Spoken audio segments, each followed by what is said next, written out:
अस्सलामुअलैकुम दोस्तों, उम्मीद है कि आप सब खैरियत से होंगे। आज मैं आउटलायर्स के बारे में बताऊंगा आपको कि क्वांटिटेटिव डाटा के ऊपर आउटलायर्स कैसे इफ़ेक्ट करता होता है। इसके बारे में इंशाल्लाह डिस्कस करेंगे। चलिए स्टार्ट करते हैं। सबसे पहले मैं बता दूं कि आउटलायर्स होता है क्या है। कि आउटलायर्स यानी आपके जो भी ऑब्जर्वेशन हमने ली होती है डाटा के अंदर, उसमें कुछ ऐसे यानी डाटा पॉइंट्स होते हैं जो आपकी जो एक्चुअल ऑब्जर्वेशन है उनसे डिफ़र कर रहे होते हैं, और जिसकी वजह से आपका सारा डाटा जो फाइनल रिजल्ट है डाटे का वो डिस्टर्ब हो जाता है। ये यानी किस वजह से हो सकता है, यानी या तो एक्सपेरिमेंटल एरर हो, यानी फॉर एग्जांपल आपने रीडिंग लेते हुए गलती कर दी हो, या आपका इंस्ट्रूमेंट ख़राब हो जिससे आप रीडिंग ले रहे हो, तो या जो एनालिसिस आपने परफॉर्म किया वो गलत हो, या फिर यानी जब आपने एक्सेल में डाटा एंटर किया या एसपीएसएस के अंदर डाटा एंटर किया उसमें गलती हो गई। ठीक है, तो इससे यानी नुकसान क्या होता है कि जब आप स्टैटिकल एनालिसिस करते हैं, स्टैट का एनालिसिस करते हैं, तो आउटलायर्स की वजह से आपके रिजल्ट्स में फ्लक्चुएशन आ सकती है। या मैं एग्जांपल से क्लियर करता हूँ कि कैसे यानी डाटा को आउटलायर्स यानी अफेक्ट करते हैं। ये देखिए, ये मेरे पास यानी दो ऑब्जर्वेशंस हैं। ठीक है, जो मेरी एक्चुअल ऑब्जर्वेशन थी वो ये थी 23, 20, 25, 27, 29, 24, 20, ये यानी रीडिंग्स थी, 9 रीडिंग्स थी ना। तो इनकी एवरेज बनती है 25.11। ठीक है, क्योंकि मेरी यानी 20 से 30 के बीच में यानी सारी रीडिंग्स है। लेकिन यानी बाज़ दफ़ा ऐसा होता है कि आपने लिखते हुए गलती कर दी, या आपने जो डाटा लिया कुछ यानी ऑब्जर्वेशन बहुत ज़्यादा उनकी वैल्यू आई, जैसे ये 100 है, लेकिन इनकी एवरेज ये दो वैल्यू की वजह से मेरा सारा डाटा डिस्टर्ब हो गया कि इसकी एवरेज आ रही है 41.88। एक्चुअल वैल्यू क्या होनी चाहिए 25.11। तो यानी ये कुछ आउटलायर्स है बीच में दो, इसको हमें चेक करना है कि ये किस वजह से है और ये कहाँ पे डाटे में फॉल करे, क्योंकि बाज़ दफ़ा डाटा हमारा इतना कम्प्लेक्स होता है। जैसे सर्वे करते हैं, हमने 100 बंदों का डाटा लिया, हमने 200 बंदों का लिया डाटा, या हमने हज़ारों बंदों का लिया डाटा, जो हाई लेवल पर रिसर्च होती है सर्वे डाटा की, तो उसमें बहुत ज़्यादा डाटा होता है। तो उस मौके पर यानी ये बड़ा मुश्किल होता है यानी डाटा एंटर करने के बाद कि कहाँ पर गलती हुई है। तो इसलिए हम चेक कर सकते हैं एसपीएसएस के अंदर कि हमारे आउटलायर्स जो हमारा डाटा है उसके अंदर कहाँ कहाँ पे है। ठीक हो गया। तो ये लेकिन जो हम यानी अनोवा वगैरह करते हैं, जैसे हम ट्रीटमेंट्स बनाते हैं मुख्तलिफ, जैसे पाकिस्तान में चल रहा है, तो उसमें हमारा डाटा बहुत थोड़ा होता है, तो उसमें देखने से ही पता चल जाता है कि इसमें गलती है कि नहीं है। तो उस जगह पे ये इम्प्लीमेंट नहीं होता, लेकिन ये इम्प्लीमेंट यानी वहाँ पे होता है जहाँ हमका डाटा बहुत ज़्यादा है, यानी हज़ारों में है, यानी 100 में है, या 200 है, 500 है, 1000 है, 2000 है। तो इस डाटे पे यानी डाटे को यानी रीड करना, उसको समझना बड़ा मुश्किल होता है कि कहाँ पे गलती हुई है। तो हम आउटलायर्स की मदद से अपने डाटे को सही कर सकते हैं। तो चलिए स्टार्ट करते हैं। अब मैं ये भी बता दूं कि आउटलायर्स यानी किन डाटे पे यानी हम लगा सकते हैं। जो आपका क्वांटिटेटिव डाटा होता है सर्वे का, उस पर हम आउटलायर्स चेक कर सकते हैं। क्वालिटेटिव डाटे पे भी कर सकते हैं, लेकिन क्वालिटेटिव डाटे में यानी इतना ज़रूरी नहीं होता, क्योंकि अगर क्वालिटी डाटे में गलती होगी तो यानी ज़्यादातर ये होगी कि आपने जो कोडिंग की हुई है डाटे में, क्वालिटेटिव डाटे के अंदर कोडिंग में गलती हो सकती है। लेकिन क्वांटिटेटिव डाटे के अंदर क्योंकि अगर 2-3 भी वैल्यू आपकी गलत होगी तो उससे एवरेज इफेक्ट हो जाएगी। ठीक है, तो इस क्वांटिटेटिव डाटे के अंदर ये बहुत यानी ज़्यादा इफेक्ट होती है, इफेक्ट करते हैं आउटलायर्स ना। और आउटलायर्स का हम चेक कैसे कर सकते हैं, इसके लिए हम यूज़ करते हैं बॉक्स प्लॉट मेथड। ये भी मैं जब सॉफ्टवेयर ऑन करूँगा उसमें बताऊँगा आपको। और मोस्टली यानी जो हमारा क्वांटिटेटिव डाटा होता है, नोवा एनालिसिस है, वो नोवा एनालिसिस में भी हम यानी जो हम करते हैं लैब्स के अंदर आजकल, यानी पाकिस्तान के अंदर जो स्टूडेंट्स करते हैं लैब्स के अंदर, वो सिंपल ट्रीटमेंट्स होती है, उनमें यानी ना भी लगाया तो कोई इशू नहीं है, क्योंकि आपको देख के डाटा पता चल जाता है। डाटा थोड़ा होता है, आपको पता चल जाता है, और वहाँ पे ये इम्प्लीमेंट भी नहीं हो सकता क्योंकि आपकी डिफरेंट ट्रीटमेंट्स है। यानी मिसाल के पर आपने कोई ट्रीटमेंट बनाई है तो ज़ाहिर है एक का रिजल्ट दूसरे से फ्लक्चुएट करेगा। अगर एक ही 10 से ज़्यादा आ रहा है तो दूसरे का 50 भी आ सकता है। तो डिपेंड करता है आपकी ट्रीटमेंट्स यानी आपने क्या किया उसके साथ ना। तो उस डाटे पे इम्प्लीमेंट नहीं होता, ये सर्वे के डाटे पे ज़्यादा इम्प्लीमेंट होता है। क्वांटिटेटिव डाटा जो सर्वे का लिया, फॉर एग्जांपल आपकी जगह गए, आपने 100 बंदों की हाइट मेजर की, ठीक है, या आपने यानी 250 बंदों की हाइट मेजर की, तो इस डाटे के अंदर आउटलायर्स आ सकते हैं। ऐसे टी टेस्ट आपने करना है, उसमें भी यानी आउटलायर्स आपको चेक करना चाहिए। जो सर्वे का डाटा होता है उस पर टी टेस्ट लगाते हैं, और ऐसे पीयरसन कोरिलेशन आप करते हैं, उसमें भी यानी आउटलायर्स को आपको लाजमी चेक करना चाहिए। यह आपके फाइनल रिजल्ट पे इफेक्ट हो सकता है, यानी इससे फाइनल आपके रिजल्ट आएगा उस पर इफेक्ट हो सकता है। अब आउटलायर्स को रिमूव कैसे कर सकते हैं, इसके दो तरीके हैं एसपीएसएस के अंदर। एक तो यह है कि आप मिसिंग वैल्यू यानी उसको स्किप कर दे, यानी जो आपको लग रहा है जो आउटलायर्स यानी आए हैं, आपको लग रहा है कि ये गलत है या डाटा लेने में गलती हो गया तो उन रीडिंग्स को आप, उन ऑब्जर्वेशंस को आप स्किप कर दें। एक तरीका तो ये है, या दूसरा है कि आप उनकी वैल्यू को करेक्ट कर दें। तो ये भी पॉसिबिलिटी है कि आप यूँ भी आउटलायर्स को रिमूव कर सकते हैं।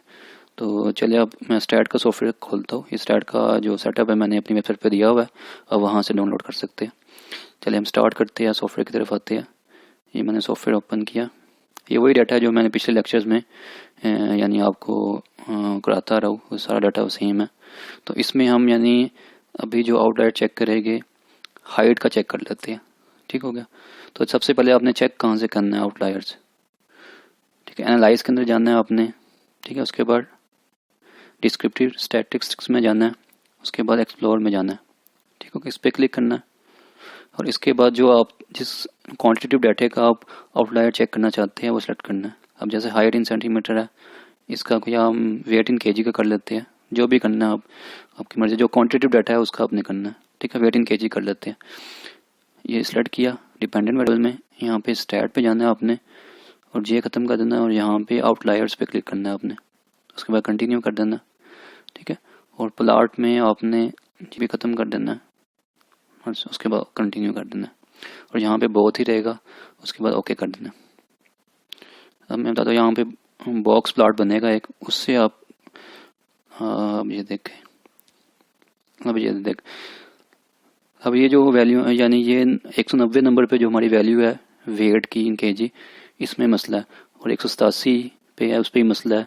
116 पे मसला है, 115 पे भी और 173 पे भी नहीं। यानी ये 5 जो हमारी यानी वैल्यू है, ये हमारे डाटे को डिस्टर्ब कर रही है, कि जिसकी वजह से हमारी एवरेज के अंदर फ़र्क आ रहा है। तो अब हम यानी दो तरीके हैं, या तो इसको मिसिंग वाली में डाल दे, इसको स्किप कर दे, या इन वैल्यू को चेंज कर दे। जैसे बाद बार गलती हो जाती है लिखने में, आपको लगे कि वाकई गलती है तो चेंज कर सकते हैं। अब मैं बताता हूँ कि आपने यानी कैसे इनको रिमूव, पहले फर्स्ट तरीका देख लेते हैं। फर्स्ट जो मेथड है कि मिसिंग वैल्यू से, ये आपको मैं दिखा दूँ कि जो हमने डाटा एंटर किया था, ये अभी मैंने लिया है वेट इन केजी, मैं बड़ा करके दिखा देता हूँ आपको। अब मैंने जो पैरामीटर चेक किया, ये वेट इन केजी किलोग्राम्स, ठीक है। इसमें मिसिंग वैल्यू में मैंने 999 दिया हुआ है, यानी एक यूनिक वर्ड दिया हुआ है कि अगर हम स्किप करना चाहते हैं तो वहाँ पे यानी 999 लिख देंगे, जिसकी वजह से ये हमारा काउंट ही नहीं होगा, ठीक होगा। चलिए डाटा वेरिएबल में चलते हैं। अब यहाँ से हमने जाना है एडिट में, और एडिट में जाना है गो टू केस, ठीक हो गया। इसमें वेरिएबल आपने सेलेक्ट कर लेना है वेट इन केजी, यहाँ पे ये वेट इन केजी है, और केस में दोबारा जाना है और यहाँ पे हम देख लेते हैं हमारी पहली वैल्यू थी 190।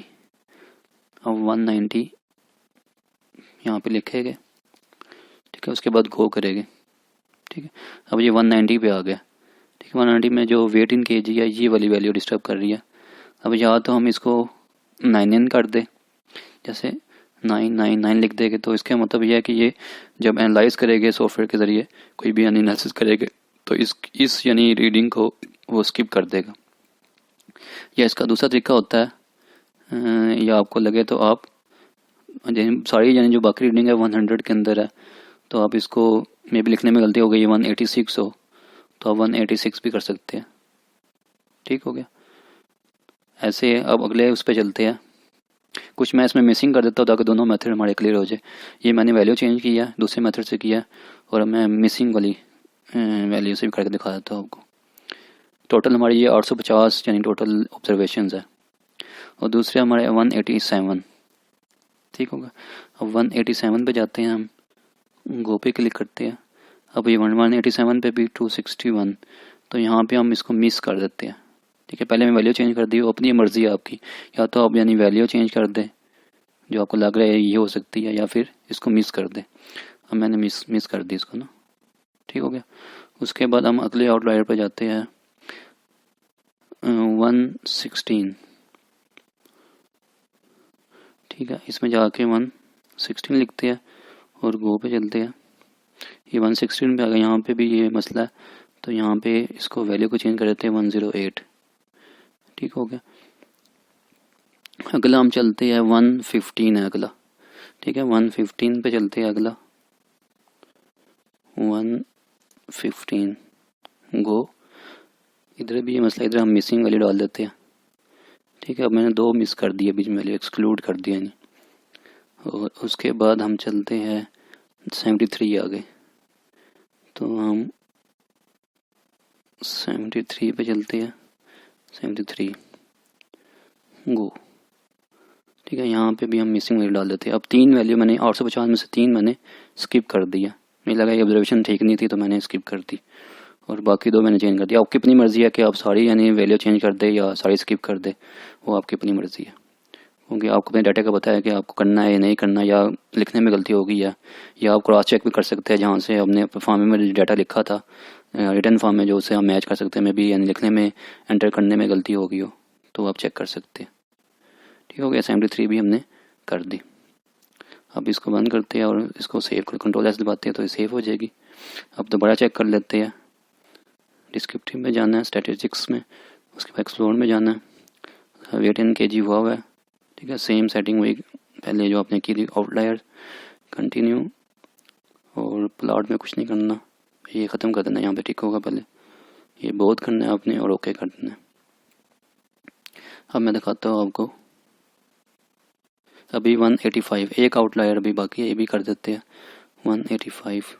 दोबारा जाते हैं और 185 वो पे जाते हैं। इसको हम वैल्यू को चेंज कर देते हैं, इसको 35 करते हैं, 135। ठीक हो गया। अब इसको दोबारा कंट्रोल एस सेव कर लेते हैं। अब दोबारा जाते हैं एनालाइज, डिस्क्रिप्टिव और एक्सप्लोर। बाकी सेटिंग मैंने बताई आपको वैसे ही करनी है, और प्लॉट में भी वैसे ही करनी है और ओके कर देना, बहुत करना है यहाँ सेलेक्ट और ओके कर देना। अब देखते हैं, अब देखें हमारा डाटा में से आउटलायर सारे मूव हो गए। ठीक हो गया। अब हमने 2 वैल्यू स्किप की, 2 वैल्यू यानी स्किप कर दी हमने। ठीक है, ये जैसे 8 बल्कि 3 वैल्यू स्किप की, 847 टोटल लिखे हुए आ रहे हैं। या तो आप स्किप कर दे वैल्यू, क्योंकि मेरे टोटल 850 थे ऑब्जर्वेशंस ना, उसमें से 3 मैंने यानी मिसिंग वैल्यू में डाल दिए और 3 को मैंने, यानी टोटल मेरी 5 थी, 2 को मैंने चेंज कर दिया या 3 को मैंने चेंज कर दिया। तो आप अगर सारों को भी कर सकते हैं चेंज, वो आपकी अपनी मर्जी है, डाटा को जब वेरीफाई करेगी मे बी यानी लिखने में गलती होगी हो या मिसिंग करनी है तो मिस कर दे। टोटल 850 थी, उसमें से 3 मिसिंग है, वो मैंने 3 यानी मिस कर दी। ठीक हो गया। और यूँ आप अपने डाटे से आउटलायर्स रिमूव कर सकते हैं। ठीक है, तो आज मैंने आपको बताया कि आउटलायर्स यानी क्या होता है, तो इसलिए ना आपको कोशिश करनी चाहिए कि आप अपने जो आपका डाटा सर्वे का डाटा है जिसमें 100 रीडिंग है, 200 रीडिंग है, उसमें यानी ज़रूर यानी रिमूव करें आउटलायर्स ना, क्योंकि ये फाइनल इफेक्ट जो आपका रिजल्ट है उसको इफेक्ट कर सकती है। ठीक है, तो आज के लिए इतना ही काफ़ी है। Thanks for watching my video, take care, अल्लाह हाफिज़।